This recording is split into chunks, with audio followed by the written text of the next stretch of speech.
In the morning? Yeah. You got robbed in the morning? Bro, this was like at 6:30.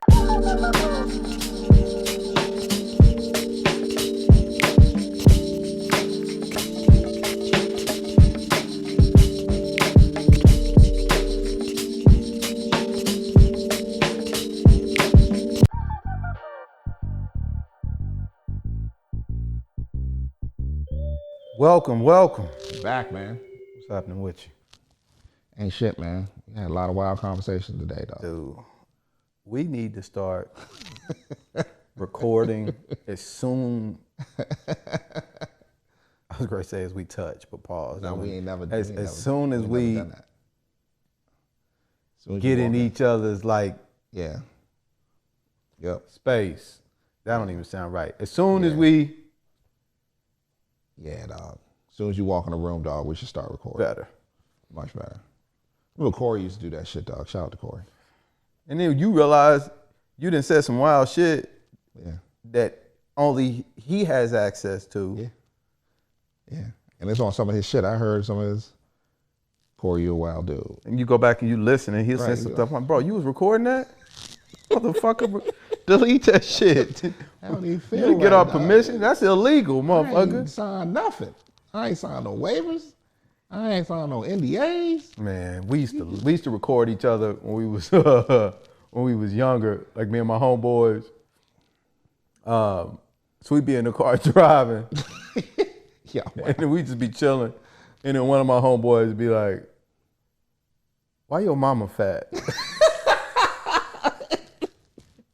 And then he'll record motherfuckers arguing.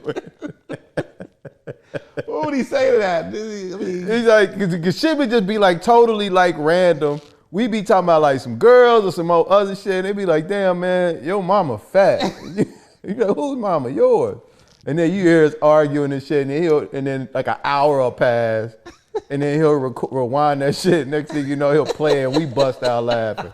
Like, this motherfucker's recording again. That's wild. That's dangerous, dog. That's dangerous. I wonder the motherfucker ever, like, said some shit that they ain't mean, and the dude who was recording it was like, I'm keeping this shit. Well, back then, you mean all that shit in real time. Like, at that moment, when you 17, 18, you mean it all. That's true. You might regret saying it. Maybe that's it. That's what I mean. But you mean it. Right. The shit get out of control. Mm-hmm. Well, what's up then? What's up then? You do that for about 30 seconds. Yep. You ain't gonna do shit. I ain't gonna say nothing about the time you. It's always that. It's always that nigga that go to the next level. Man. You know, I ain't gonna say that time when you shitted on yourself in the alley. Something like that, some personal shit. I didn't shit on myself. It just, I farted, nigga. Remember that time you came to my house and you had to get some new underwear, remember? Put you in the bed when you was 17, you spent the night. Remember when your mama went to jail and you had to stay with us? You'd be like, bro. Why are we having this conversation? You know, and some stuff, bro, you just knew was just off limits. I had a homeboy who was having some really challenging shit at home.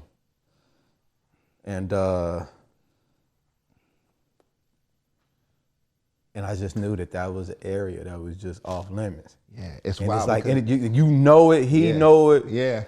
And it ain't even one of them things to where like, it's some shit that you will fight over with your boys and y'all still be cool. Yeah. But it's some shit, it's some areas that you know not to go. It's too far. Because you actually gonna just violate the soul of that motherfucker. Yeah. And you know what's wild is that sometimes it be like 3 or 4 y'all who share that same information. And all of y'all know that, you know, that's too far. Yeah. Like, that's too far. And you don't even have to say it. Right, exactly. Like, it's just, y'all just. Exactly. You experience it together, dog. And them are the kind of connections that I think help you get through shit, bro. Yeah. Cause like as challenging as my childhood was, like my home life, my friendships, man, and my homeboys really, really helped me get through and just made sense. Yep.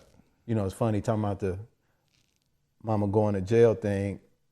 I had a similar situation and I actually you know, my homeboy's mom, and then we're like, you know, you could come stay with us. And I was like, and you know, and I remember just feeling so much love, man, because like my homeboy's parents cared and like stepped in and did shit like that too, man. Yeah. And like, I don't even know if kids are even put in positions to have those kinds of relationships now. And not just with like their peer group, but also with like the parents and their family and stuff. It's a totally different motherfucking dynamic that I'm so glad I got a chance to like, you know, live and participate in. Yeah, but I'll say this, man. I've seen like just being around other parents and listening to the stories about situations where, you know, somebody else's parent had to step in, and sometimes they just know them just cursory being on a team together. Or working out together, you know what I'm saying? Oh, even now? Yeah. I had one dude, man, that worked out with one of my sons back a while ago, and he went through something, man. One of the parents who worked out with him, because they worked out together 2-3 times a week, stepped in and took him in and took care of his cat, you know what I'm saying? And until he got, you know, through whatever the situation was, man. And they just did it just, I don't know, man. A lot of times when they're in peer groups, some parents see this kid as similar to his kid, so they kind of step in. So it's still around, man. Good. It's just in a different. Good. I don't know if it's still around in certain circles. That's why sports, man, is always interesting, man, because you do have this bond not only between the kids, but also the parents sometimes get this thing, because, you know, realistically, all their kids are kind of the same. You know what I'm saying? You want them all to be successful. It's wild, though. It's weird, because even though, like, I played, like, I wouldn't necessarily say I played sports, like, in that structured sense. Because, like, when shit started, it was a different path. But I don't really know what that's like. I mean, like, so with, like, Miles and his, I mean, you know, I had some experience with that and with rugby and football. You know, he did track, I think, too.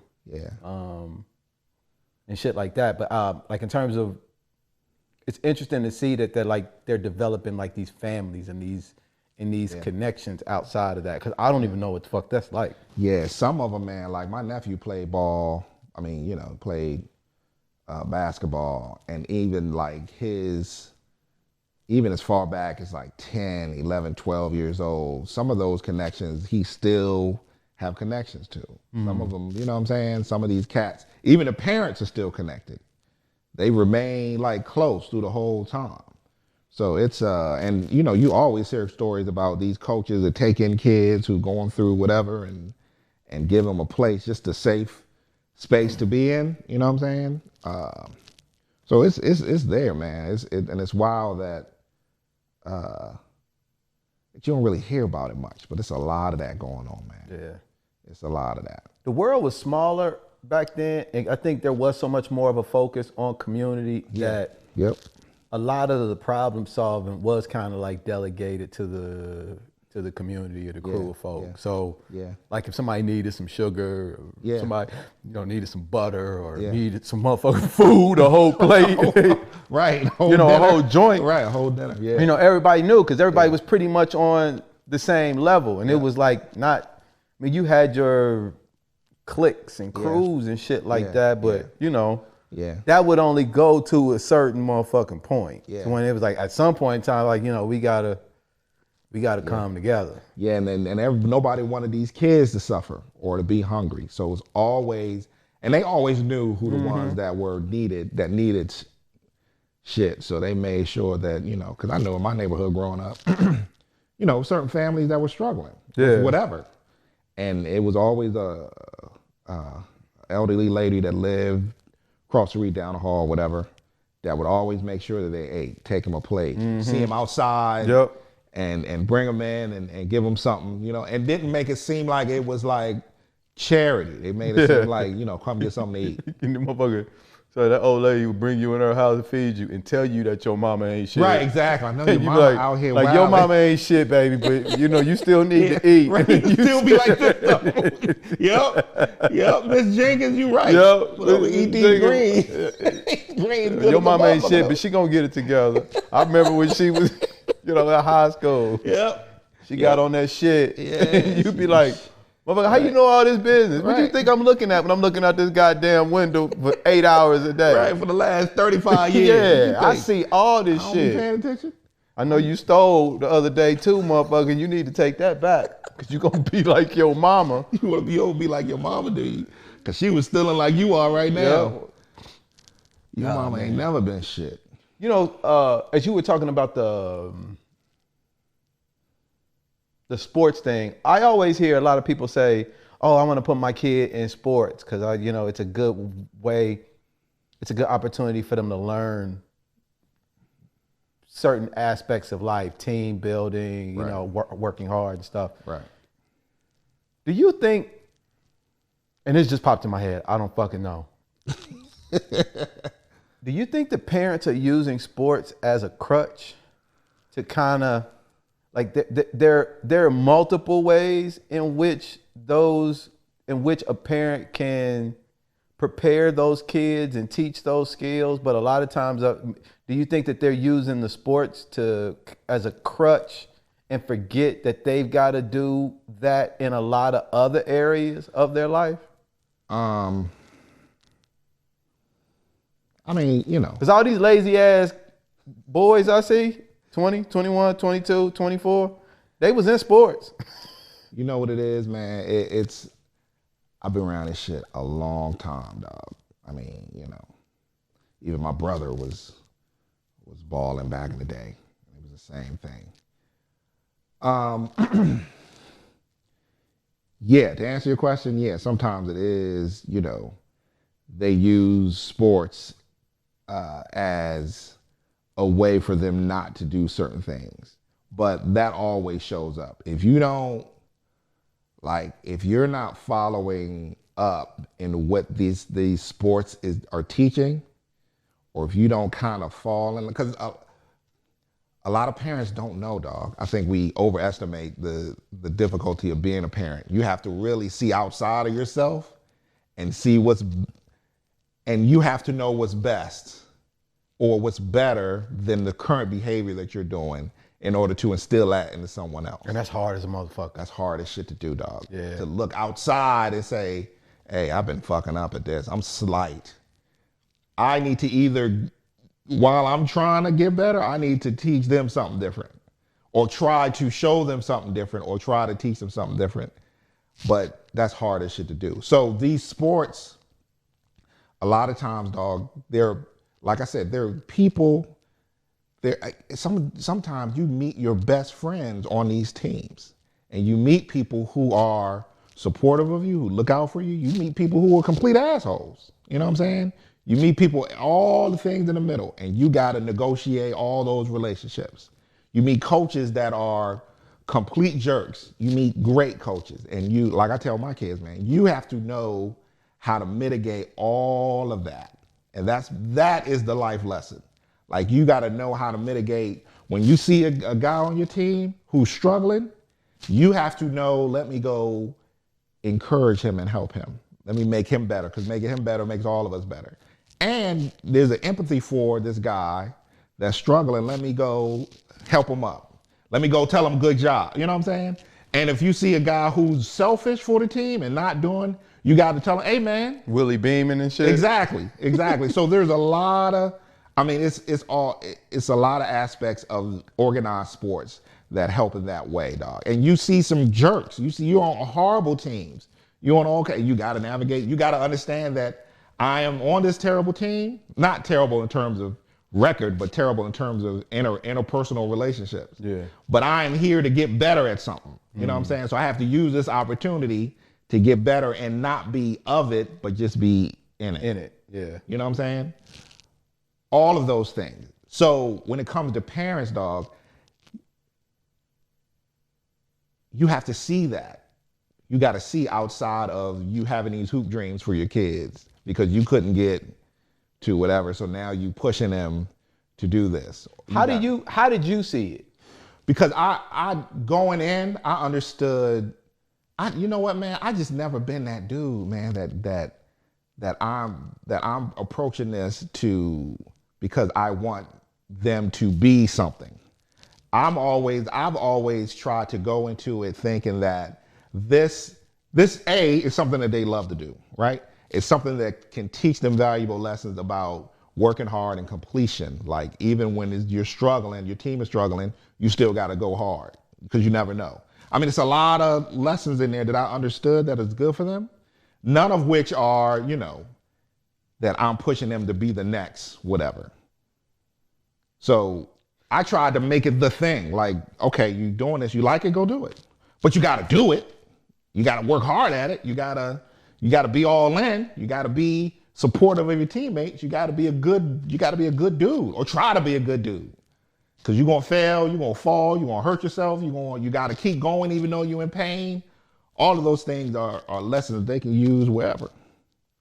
For me, so that's the outlook that I've always had about it. So I'm trying to take it.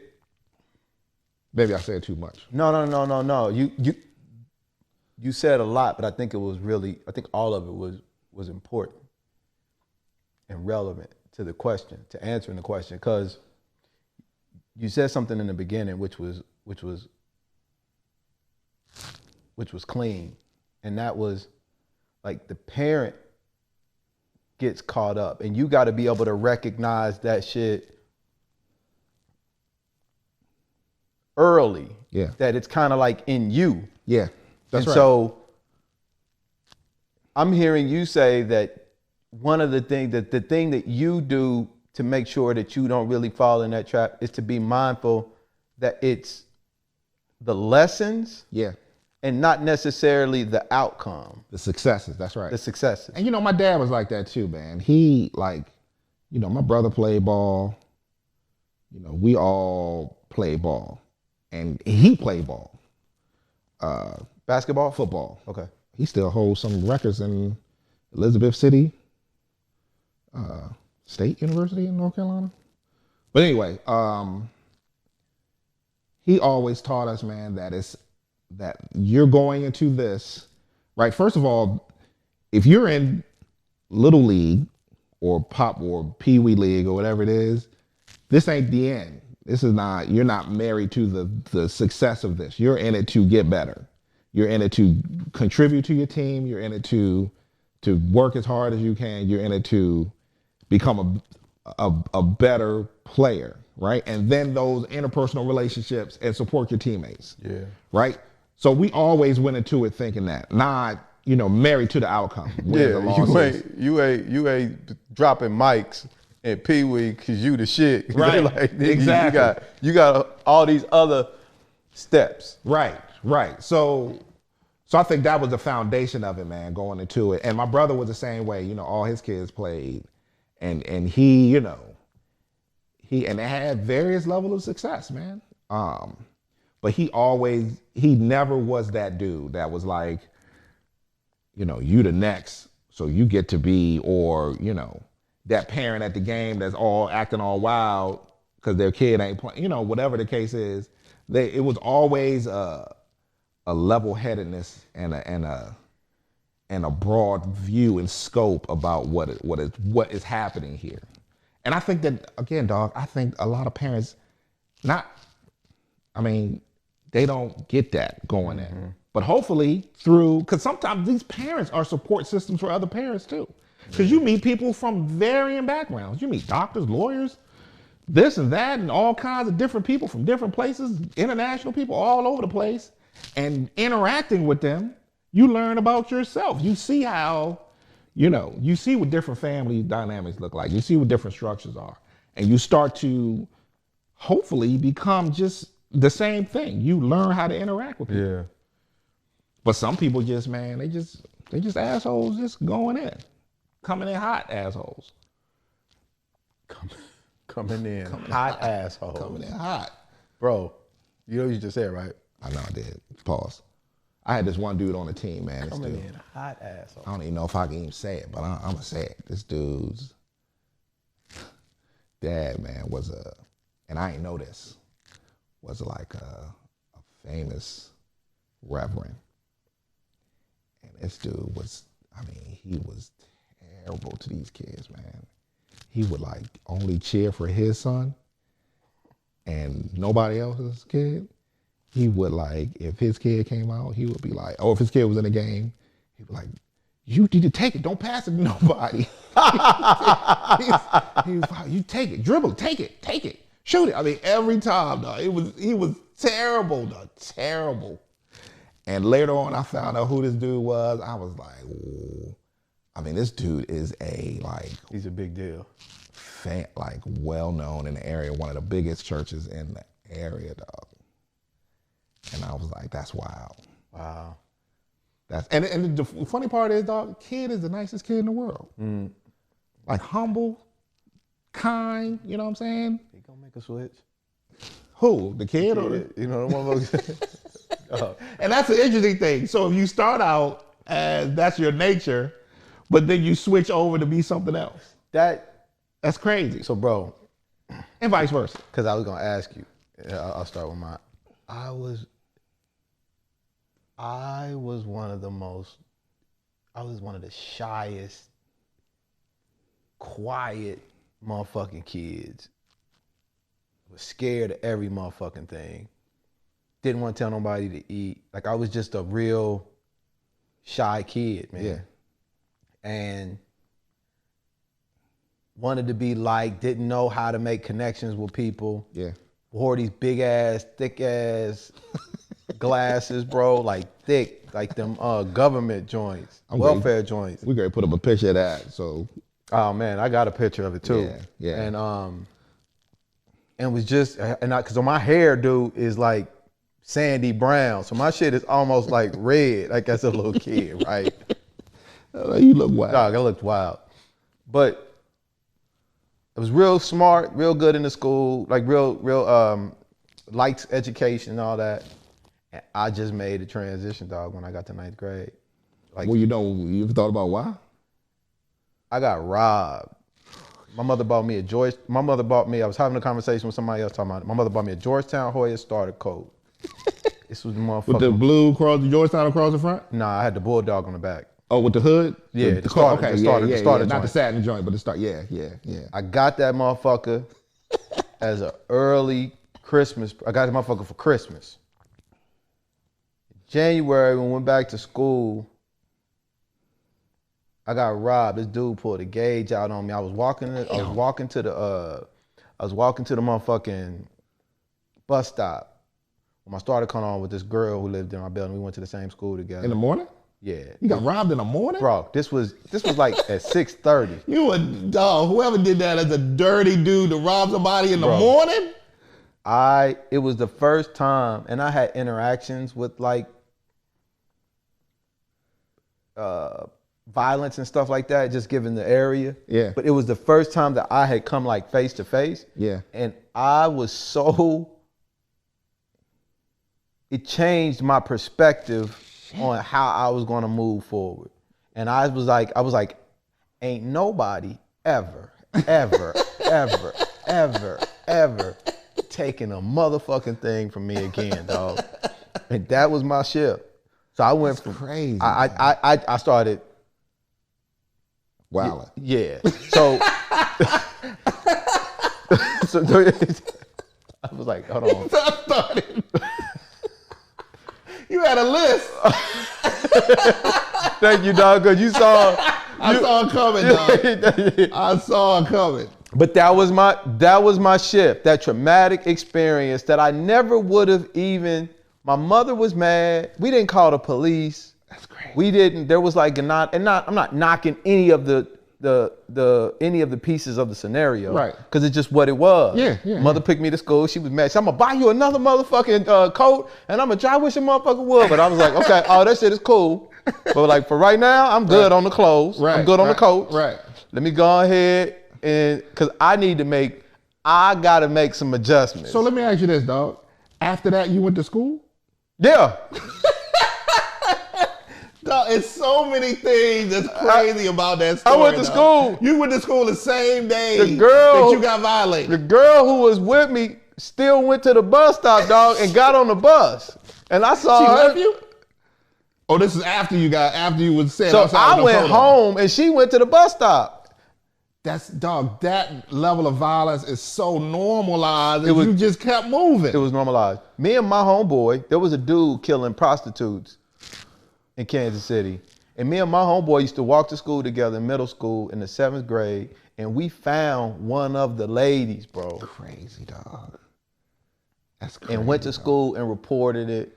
And me and him. And went to school. We went to school. Do you know how crazy that sound, dog? So listen, we went to school and the counselors did come. Yeah. And so me and him, like, y'all laughing. We laughing and we like, they getting ready to ask us if we can go home, dog, because we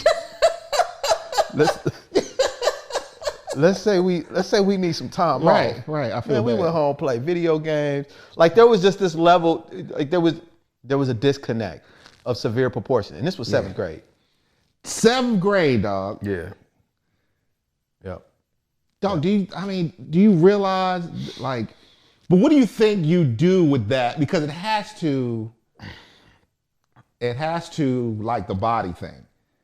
Were you just so used to seeing that level of violence and death that it didn't, like, it was just like, it's like seeing a dead dog. It was normal. Yeah. Right. It wasn't even like, it was just normal. You heard about dudes getting shot for their shoes, getting shot for their coats, chains and all of that. You would see certain things, and you would hear certain things. So like the environment, all of it was just normal. Yeah. And at that point, I hadn't come into contact with a direct threat in that way until that moment. Right. And I was like, I am never going to be somebody's food again. So let me ask you, dog, because I got a story similar to that too. So do you think that there was a before that, or you that was before that? Do you think that it instantly changed, or do you think that it instantly changed because you felt like you weren't going to be a victim anymore, or again, or were you just so like hurt and scared and all of that it kind of made you go inside of yourself and come out with that? It's probably a combination of both. Yeah. Because I stayed strapped from that point forward. I can remember all of the steps that occurred after that, and was like, I started getting into trouble. Like I shifted all of the parts of who I was. Yeah. So that I could feel like survive. Feel safe. Yeah, because like how I was moving at that time, Yeah. I was like, I ain't gonna make it. And then the stars aligned in such a perfect way to connect me with people who were like-minded in that kind of way of living and way of responding. Yeah. And at that point, dog, it was just a motherfucking dominoes. The shit just kept going over and over and over again. But I often wonder, what would that I don't wonder now, but I used to wonder, like what things would have been like if that, because that dude died. I knew who he was. Yeah. He had a totally different trajectory, but he didn't understand like how he was actually changing somebody else's life just by doing that, because he was just doing, dude, it was in the morning, snowing, it was snowing. He pulled out that gauge, because at first he was like, hey man, can you show me where? Yeah. And I was like, huh? Yeah. And he ran up, because he had his gun, he was behind the car door. Yeah. So he was driving? He was driving. So he was older? Oh yeah, he was an older dude. I think he was going around looking for people to rob. Yeah.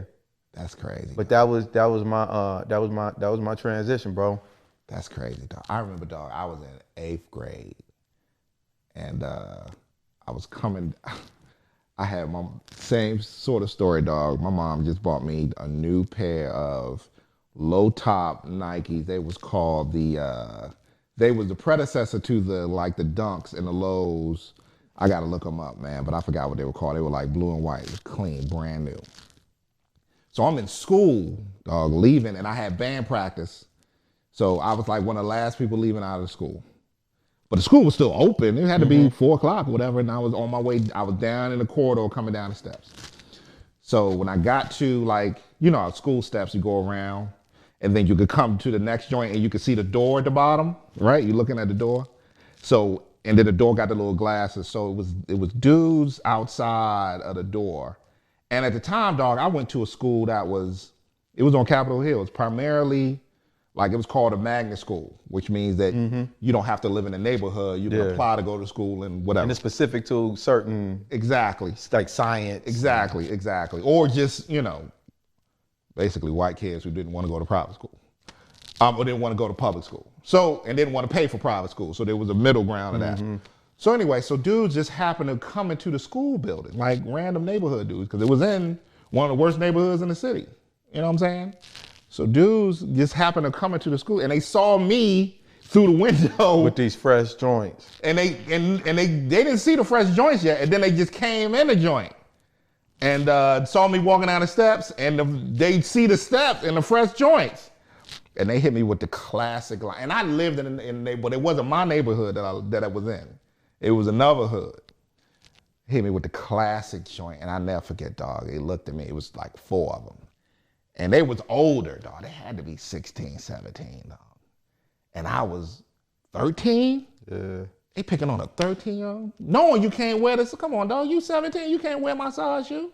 Hit me with, what size is those? I said, oh, shit. Here we go. And I had my backpack on, and I stopped at the top of the steps. Did you tell them what size? Nah, I was like, I said to him, they too small for you, dude.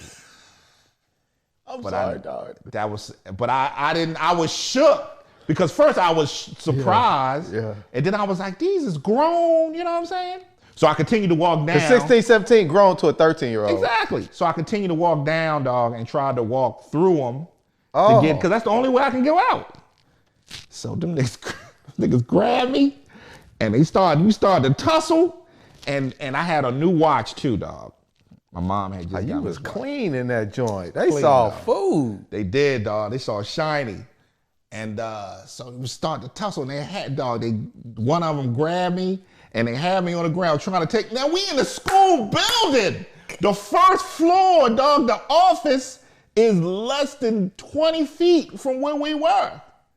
And we in the joint in the little landing of the stairwell tussling, and they trying to take my shoes off, dog. I'm 13.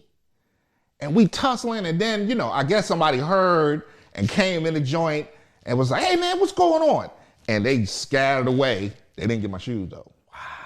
But they broke my watch band, and apparently they got the watch because they broke the band. And it was a watch. Come on, how many 13-year-olds got a watch? You was clean. You was food. So same thing, dog. But because it happened in school, they called the police. And the police, man, I don't know if this is the best course, but they was like, well, let's ride around and see if we can find them. I was like, I'm not trying to, I just want to go home. Because I had to still ride the bus home, dog. 2 buses. The 30 transferred to the 70, came uptown. Was you scared? I was more scared. You know what it was, dog? I was more scared. Meaning scared to ride the bus home? Yes, because this is crazy part, dog. So after all the commotion, and I was like, I'm not trying to get no car and ride around. And they called my mom, they called my father. And because my father knew the principal, they were tight. So, and I was like, don't call my father, just call my mom. She was like, no, I want to make sure your father knows what's going on. And so after all that was over, the dude was, I think he was a gym teacher or a coach or a gym, I think he was a gym teacher. So he was like, well, how you getting home? I said, I'll catch the 30 up at the corner. I said, all right, I'll stand at the corner, watch you walk to the 30 bus. And we got on the bus, went home, dog. And I had to come back to school the next day, navigate that day after day after day after day after day, dog. And when I told my friends, and luckily, dog, this is about relationships. one of his brothers were a little older, and we was cool too. So he was like, I'm gonna look out and make sure I'm gonna come. He used to come to school, make sure. Oh, wow. You know what I'm saying? Because he picked up his brother anyway. But he would make sure he walked me to, you know what I'm saying? Walk me to the bus stop, got on the bus for a couple days, and I never seen him do since. Wow. But that ain't really changed me, dog. I was mad. Well, it didn't change me because they didn't get it. And it wasn't a gun involved. Anytime you add a firearm, dog, it changes everything. But But there was a feeling of, dog, like you 13 and you feel like you got the world at your hands. You living, you got on a new pair of shoes. One day, everybody that complimented on your shoes, you got a new watch on. Then the next day, dog, you feel completely different. You've changed. You're vulnerable. Right, Exactly. You realize that this illusion that you have of safety. Yeah. And I don't know if necessarily it's a balance, man. Yeah. And I didn't understand that so much of my energy as a young person was consumed to merely survive. Yeah, that's wild. And that's a different kind of way of consuming energy than it is to live. And you know what, dog? So to that point, dog, that's an excellent point, dog. I think so. After that, I was coming home one day, got off the bus, and I had to walk a block to my house from the bus stop. And I remember hearing gunshots, dog. Boom, boom, boom, boom, boom, boom. And I paused, right? And kept walking. And when I got to the corner, dog, it was a motherfucker laying like dead on the corner. And I remember this, dog, and this added to, I think it was maybe the next year, 9th grade, I remember the smell of like burning like blood and flesh. You know what I'm saying? That smell, that kind of metallic smell of that shit. That's what I think I blocked out probably looking at this dead body, but the smell of it, dog, really sort of like, I was like, I am not safe, dog. No matter what I do, no matter how I protect myself and move, and knowing my neighborhood and knowing everybody in my neighborhood and feeling like this is my neighborhood, you know what I'm saying? Yeah. I'm still not safe here, dog. And then you go into survival mode. So I probably lived my whole life surviving. You know what I'm saying? Up until maybe 10 years ago, 5 years ago. Yeah. Where I decided, man, this shit is crazy. It's the same. Because it's a pattern. That's a pattern that you can get into. Because you also look at people, you look at opportunities different. Yeah. Like, because surviving, and at least for me, it was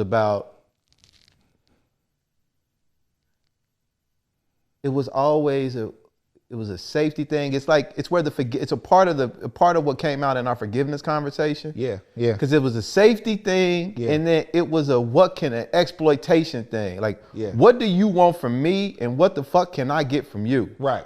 And none of that has to do with what can I give to this situation. Right. Because everybody's surviving, and when you surviving, it's about taking and exploiting. Yep.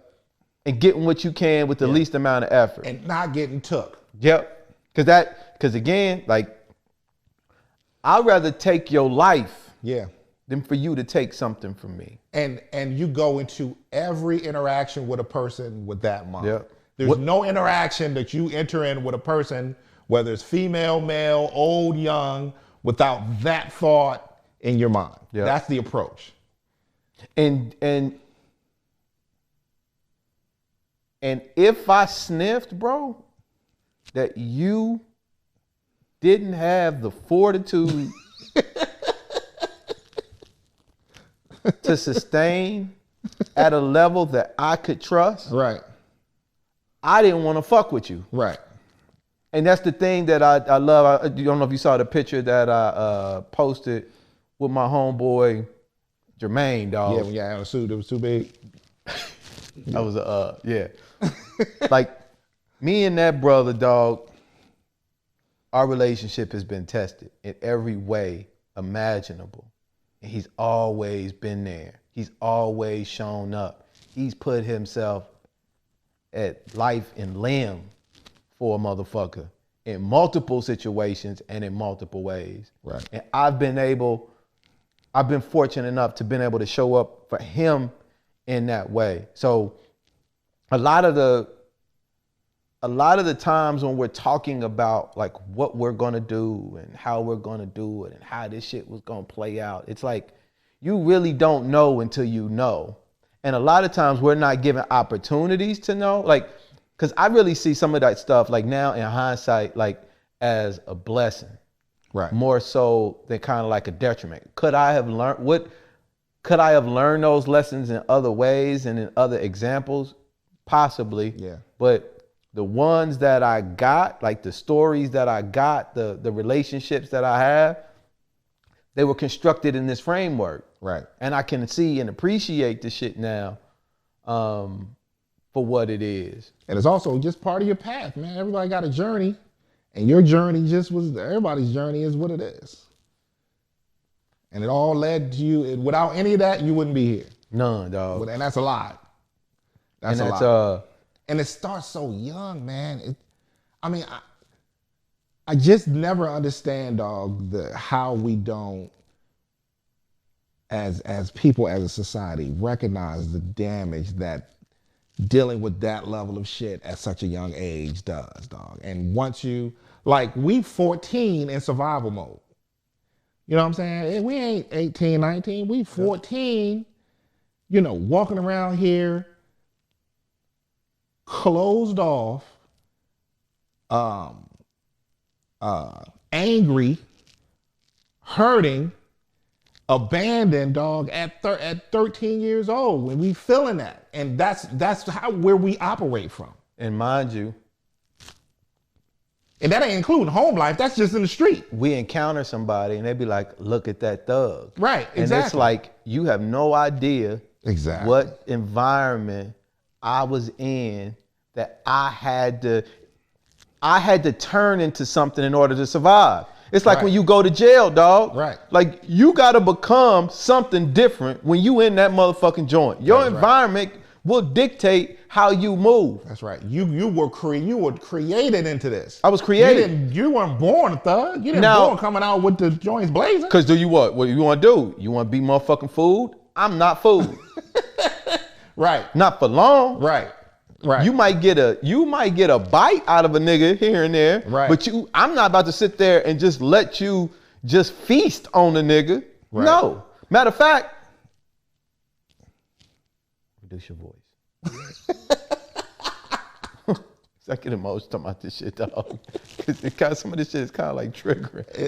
Because I still have this thing, man, to where when I feel like, even now to this day, when I feel like somebody's trying to take advantage of me, bro. Right, right. When I feel like somebody's trying to take advantage of somebody else. Right. When I feel like a weak punk motherfucker is trying to flare up at somebody else, and he's the only reason why they doing that is because they feel like they can. Right. All of these things still are triggered in me. And I'm like, because the coolest, I had a homeboy. One of my best friends growing up was a boxer. Nigga was ranked #1 in the nation in his weight class. Right. He is the coolest, thoroughest. Melvin, what's up, brother? He ain't watching. But and his son is boxing now. Motherfucker been boxing since he was like in the 3rd grade. Like he's like that with his hands. Right. But he was one of the most humble, one of the most chill. Patient. Wasn't looking for no fight. He like where the hoes. Yeah. Let's go get this money. Yeah. He was a good dude. Yeah. And the minute Yeah. somebody fucked with him, they got the wrong one. Yeah. Well, they got the right one. Right. That's a good way of putting it. They got the right one. But the people who are really like that, man, are really Yeah. just trying to, like, they know what that energy is like, and they do their best to avoid that kind of shit. Yep. And so I still Yep. get triggered now, man, when I feel like people are trying to take advantage of me. And I look, because in my mind, I still go back to that day. Yeah. Like, Yeah. I still go back to that day. And it's my initial reaction Yeah. that I have to work to try to understand what the fuck is going on. Yeah. Yeah, and it's dog, it's like, I mean, some people and people handle it differently. Some people really go inside, dog, and it comes out in other destructive ways. Yeah. Some people are very outward in how they, deal with the same level That's of true. trauma. You know what I'm saying? That's true. Growing up in those environments. So, even though you might not be out here doing whatever, you're still trauma, you're still damaged, and you're still moving. So now as you grow up, your relationships are so skewed. Yeah. You know what I'm saying? How you still approach it in survival mode. So you were never vulnerable. You were never honest. You're never feel like that you're safe enough to interact with people in an honest way, because you're always protecting yourself. Because that's the environment you came up in. And maybe it's like that way, man. Like, so when you hear women, and I'm not gonna sit here long, definitely not. But when you hear about women who have been like sexually assaulted or violated in some way, like that moment, from what I hear, they either go, like some of them either go out and start being super, super, super promiscuous. Yeah. And then some go out and like kind of like close down, like have very challenging sexual interactions and stuff like that. But it's like that moment. Yeah. It was a trigger that just showed up in different ways. Like every nigga who experienced trauma in the streets like that ain't going out lighting up motherfucking spots. That's right. Yeah. That shit coming out in other motherfucking ways. But it's gonna come out. But it's still trauma, and it's gonna come out. Yeah, it's gonna come out. Yeah, I had a boy, man. It's funny how across the nation, dog, neighborhoods are the same. I had a man who was the same. I mean, this dude was a stone cold, like, I mean, you did not fuck with him. Like, never. But when I tell you he was so nice, dog. He was so cool. I remember, dog, we used to play ball together, and he would walk home. When we would walk home from playing ball, he would stop by the little corner. We would stop by a little corner store, get drinks or whatever. And he would get something for the old lady that lived, I think it was like 2 doors down from where he lived. Every single day. Wow. Whether it was, he would get her whatever. Sometimes he would ask her before we went and played what she needed. And he would get it for her, man. And he would get her something like a little snack or whatever. He knew what she liked every single day, dog. He would take care of this lady. And he was, if anybody like tried to bully like somebody or talk crazy to, or women or girls or whatever, he would protect them. He was a pit bull. But the way he lived, dog, and the way he did for dough, he was internationally known wild dude. Like, and he got killed, man, later. But just knowing, dog, the level of trauma that it would take for you to carry out those acts, right? But then who you really are is a kid, number one. Yeah. And this is the kind of kid that you are. Like, you're a protector. You are, that you look out for people who are less fortunate to you. You make sure that these like elderly people are good, and sometimes I would walk, like going to the basketball court, I would have to walk by his house. And, I would walk by, come on, man, we going to the court. And sometimes he'd be sitting out with the elderly, lady just kicking it, like sitting on a porch. She's sitting on her step. She's sitting on the porch and they just out there talking. And I'd be like, that's wild that this dude, is really, but it's the trauma, man. It's the trauma of growing up in those environments. And Lord knows what he's seen, not just in the street, but also in your house. As you're saying that, you reminded me of like Tyson. Because what you see a lot of times too with those people, like they have a very strong affinity for like animals and shit. Like, that kind of shit. They like to take care of things. Yeah. They find what. And I feel like it's the same as we're getting older, man. And I don't give a fuck if you're a Republican. I don't care if you're an anti-vaxxer. I don't care if you wear a mask or you don't wear a mask. I don't care if you're black, white, whatever. motherfuckers is trying to do the best that they can, dog. Yeah. It ain't that many motherfuckers that are waking up every morning saying, who can I commit the most harm against?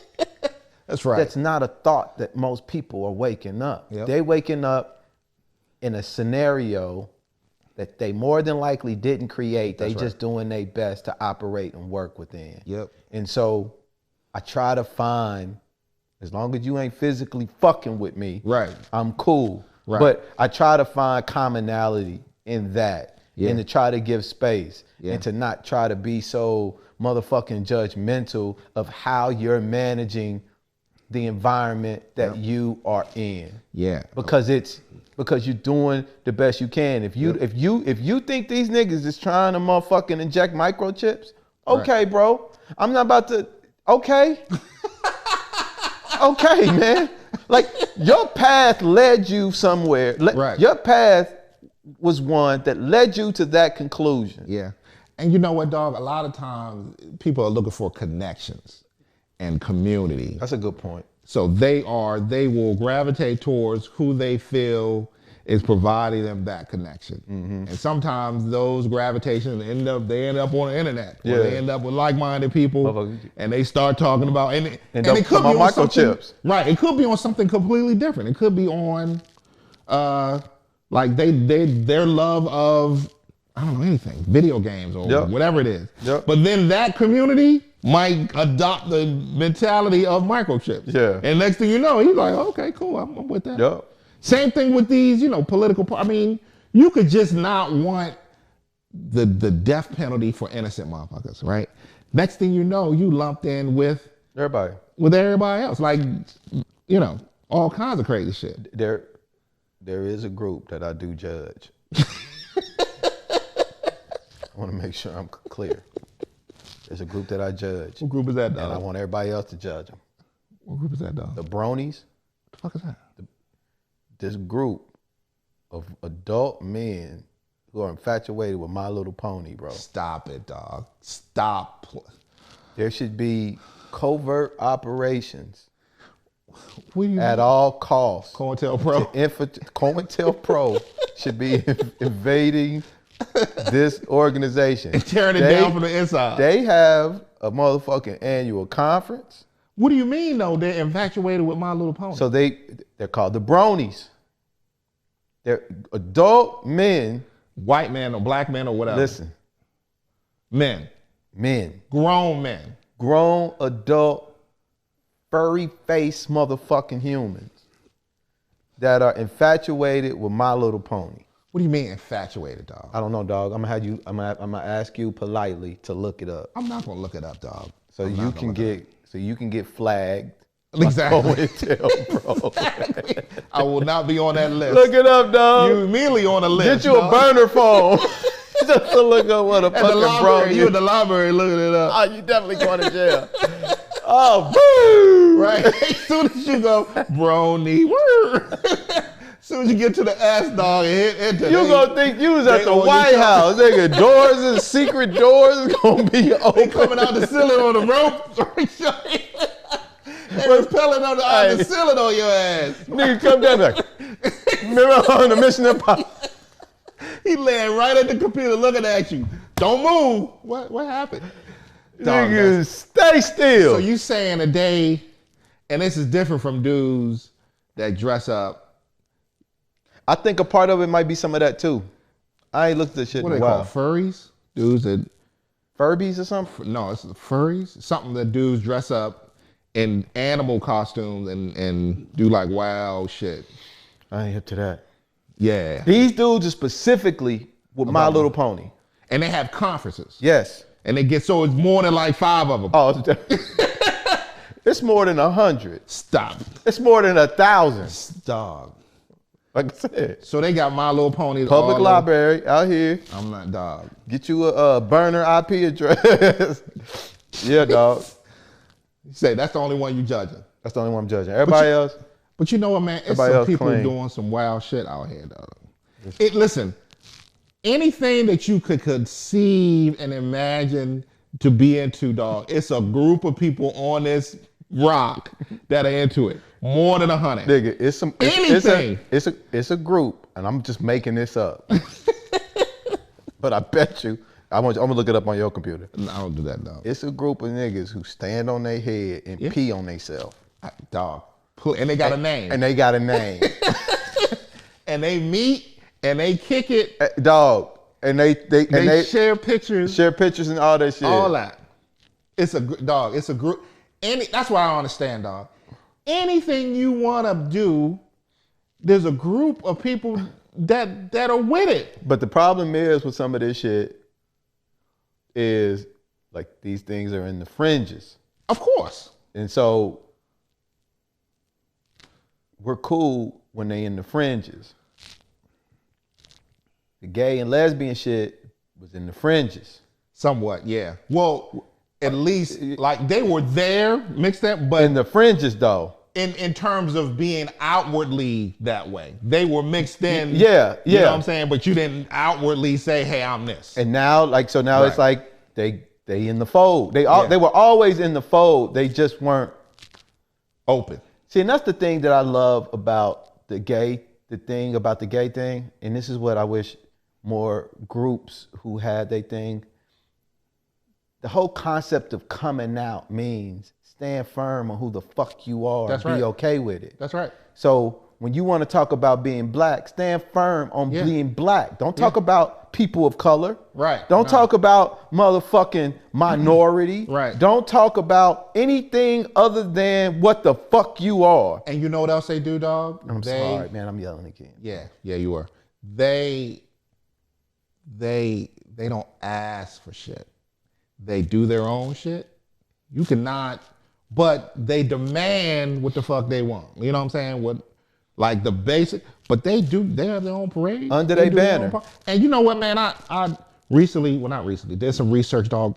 Even the concepts that we sort of take for granted, like clubs, nightlife in general, was really started somewhat, you know, in gay communities. They were the first ones who did these large scale nightclubs and warehouses and shit like that. Yeah, they were the, you know what I'm saying? They had these apartment parties with all these weird sort of music, all this kind of, that's early 70s. You know what I'm saying? So they do their own thing, dog. They don't ask for permission. And ain't nobody asking them to dilute that shit. Exactly. And so exactly. And if you want to be with it, you got to be with it. You Right. can't. You're not going to ask them to change nothing. So don't dilute your shit. That's right. If you want to come to their party, you got to wear a half shirt with the net half shirt, and you got to come in there. You still got yours? Dog, seeing it sometimes is so wild to me. Can we keep it clean? Yeah. Sometimes it's so wild to me, dog, but I'm coming to learn to appreciate it, just the freedom of it. Yeah. To feel like if I want to wear a half net shirt with some jean shorts, cutoffs, then I'm gonna do that. And I'm gonna feel good I'm good. Yeah. You still got yours? Nigga. That's a journey for me. That's not a destination. I ain't there yet. So I'm on. That's a journey. You're at the bus stop waiting. I'm still waiting at the bus stop. I ain't really. The bus ain't. I don't even know if the bus left the depot yet. But You still sitting in the garage. I ain't put out the garage. I'm like this, still. Like. I'm waiting on the next one.